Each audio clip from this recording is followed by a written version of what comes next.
একটা প্রশ্ন নিয়ে আপনাদের সামনে এলাম। জীবন কি? জীবন কি আপনারা সেদিনই বুঝবেন যেদিন আপনারা ঠকবেন।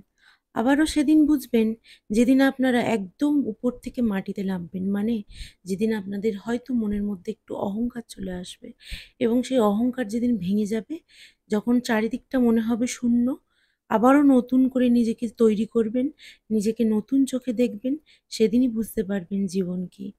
জীবন কিন্তু জলের মতন স্পষ্ট।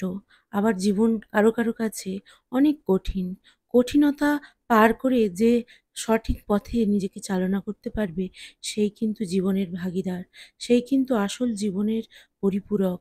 তার মতন জীবন উপলব্ধি করা মানুষ এই পৃথিবীতে অনেক কিছু করে দেখাতে পারবে, যা তাদের করণীয় নয়।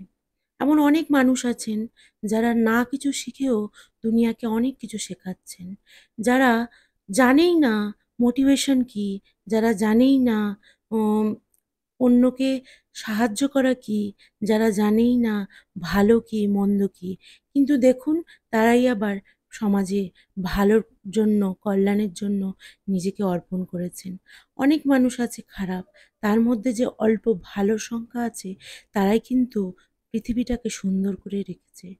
হয়তো অনেক কিছু না পাওয়া, পাওয়ার মাঝখানে অনেকে অনেক কিছু হারিয়েছেন, অনেক কিছু পেয়েওছেন। আপনারা কি একটু বলতে পারবেন আপনারা কত কিছু পেয়েছেন? একটুকুনি না পেলে আমরা হাহাকার করি।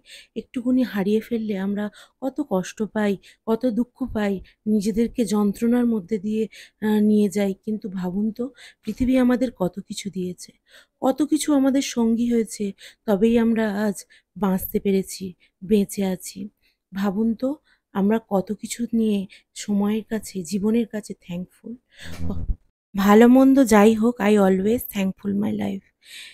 আপনারা সবাই ভালো থাকবেন, সুস্থ থাকবেন। আমার ভিডিওটা দেখতে থাকবেন। তো আজকে এই পর্যন্ত। নমস্কার সবাইকে।